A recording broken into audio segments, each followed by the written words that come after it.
This video is sponsored in part by Squarespace. Make sure to go to squarespace.com/thististech for a free trial and to get 10% off your first purchase of a website or domain. Hey friend, Brandon here. Much like last year when I leaked out the existence of what would end up being the Pixel 3a, rumors and rumblings of another A-series Pixel device is here. Many of you asked me about the Pixel 4a, so we'll talk about what Steve from OnLinks has leaked, that Dave 2D leak, and some of my thoughts of what we may see, because this is Tech Today.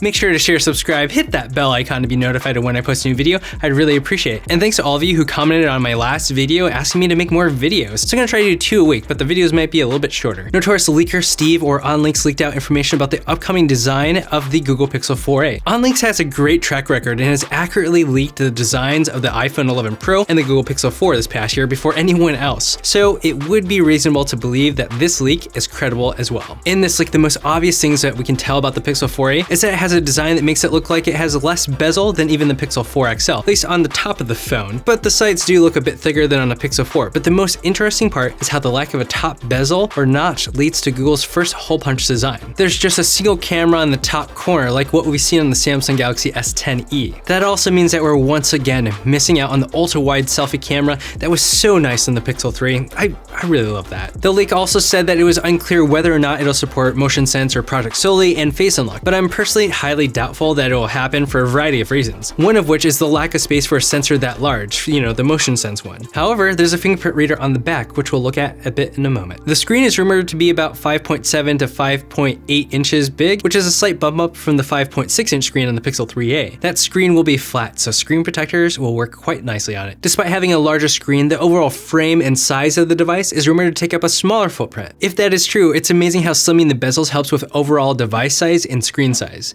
The only downside is the loss of additional features like face unlock, which I really like a lot on the Pixel 4. On the back, we have that familiar square camera design that is a good example of the design trend of 2019, but unfortunately, this camera square doesn't equal multiple cameras. Instead, we have one single camera there and a camera flash. At least it makes the models look consistent.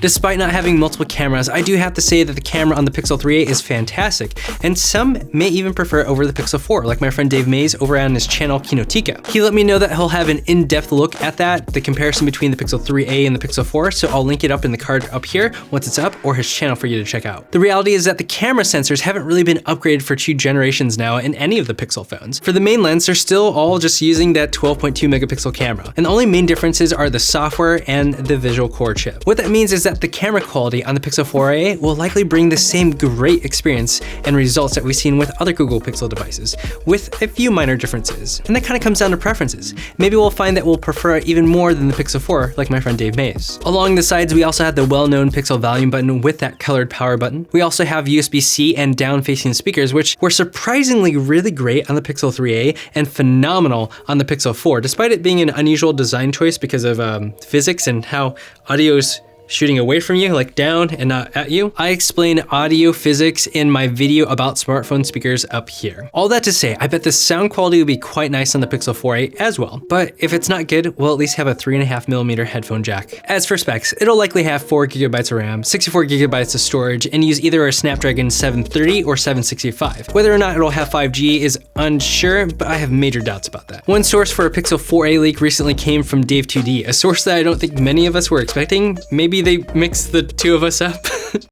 Not all Asians look the same. But I have some thoughts and concerns about it. Anyways, he claims that he has some info on the Pixel 4a and that it will only come in the normal 4a size and not the 4a XL size. He claims that this is likely because the XL model didn't sell as well as the normal model, which may actually make sense in this budget mid-tier level. Remember, Google's a data-driven company, so cutting out one model out of the equation would surely save them a ton of money by not having to spend money on design, manufacturing, administrative, and supply chain expenses for another 3 SKUs. That's 3 because there are 3 different colors on the bigger model. Now, speaking of colors, he claims that there will be 3 colors, just like on the Pixel 3a, but they'll come in the normal white and black variants with an Arctic blue color and a not pink power button. Now, all of this has a level of logic to it that makes some sense, since Google would likely prove to be more profitable if they cut even more costs by simply removing the XL model. However, 9to5 Google stated that their source has already hinted at that there will be an XL model, which is consistent with what Google has done with all the Pixel phones. The only thing that may be providing weight to Dave's claims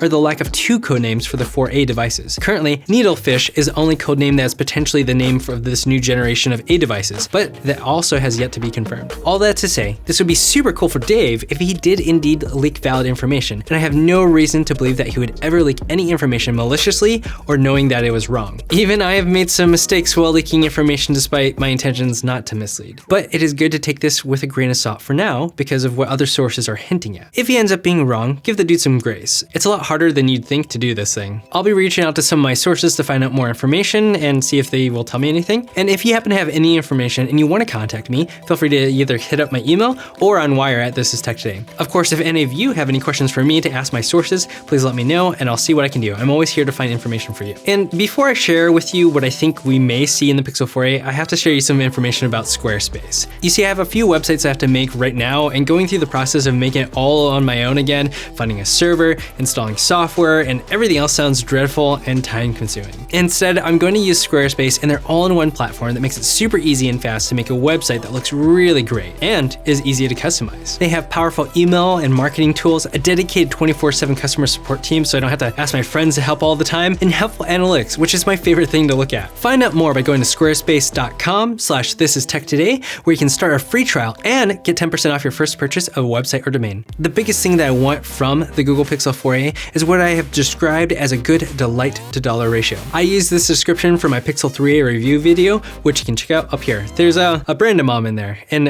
it'll make sense when you watch it, and you'll probably laugh. Trust me, just click on it after this video. Now, a good delight to dollar ratio is one where the things that matter the most and affect the experience the most for most people in everyday use are there, yet the price is so low that you often think, how in the world is this only XYZ dollars? That is exactly the experience I had with the Pixel 3a and so many others experience as well. And this is also why the Pixel 3a helped Google double their Google Pixel sales this past year. Along with that, the Pixel 3a has shown many people that they honestly don't need more than what it can do. It satisfies your needs and wants very well. If you want something more premium and refined feeling, you look at the price and realize how much more that extra benefit is and realize that it isn't a big enough difference to pay for it for most people. Honestly, I used the Pixel 3a for a while and strangely preferred it over the Samsung Galaxy S10 Plus. I know that sounds crazy, but I'm just gonna be honest. Yes, it doesn't have decked out specs, the highest resolution screen, and fancy yet fragile glass components. No, it had a fantastic camera, great battery life, surprisingly great speakers, snappy performance, a durable and great feeling frame despite it being plastic, fast software updates, great Google Pixel software features, and a price that makes you feel like you're getting a great deal. That is the delight to dollar ratio. So what can Google add that goes beyond what we have with the Pixel 3a besides some spec bumps and a processor bump? The hope is that the screen is better than last year since it was a little bit dim. I personally prefer a brighter screen more than a higher resolution screen, as the Pixel 3a screen resolution wasn't really distracting to me. And I have my doubts about it being an OLED display because of the cost, and the hole punch design can actually work on LCD tech. But if we get OLED, that would be pretty crazy. Having another storage tier other than 64 gigabytes would be nice as well, as that was a bit of a bummer on the 3a. Logically, this lack of options is probably a cost-saving measure. Having multiple models creates a lot of additional production costs and supply chain labor like I mentioned before. Another thing I'd like is waterproofing, but we know that IP certification adds about $30 per unit sold. That is, unless Google waterproofs it without an official IP certification, just like OnePlus. And the only other thing that I can think of that they could add is wireless charging, which is actually possible with a polycarbonate frame as long as it's not too thick. And I don't think we'll see 5G because it's a new technology that we don't even see in their current flagship, the Pixel 4, and it adds a lot of extra costs to the device. Google would be foolish to increase the price from what the Pixel 3a launched with. If the Pixel 4a comes in at $399 without any discounts or sales, I think Google will have another hit on their hands. So what do you think about the Google Pixel 4a so far? What kind of things would you like to see in it to give you that incredible delight to dollar ratio? And remember, we're trying to land in that $399 range. Are you looking to upgrade to the Google Pixel 4a? And what did you come from? Are you upgrading from an older phone, a Pixel 3a, a Pixel 4? Let me know in the comments and in the This Is Tech Today community Discord chat server. We'd love to have you. Thank you for watching This Is Tech Today, where we talk about the intersection of technology in our everyday lives, in business, and in all things creative. Until next time.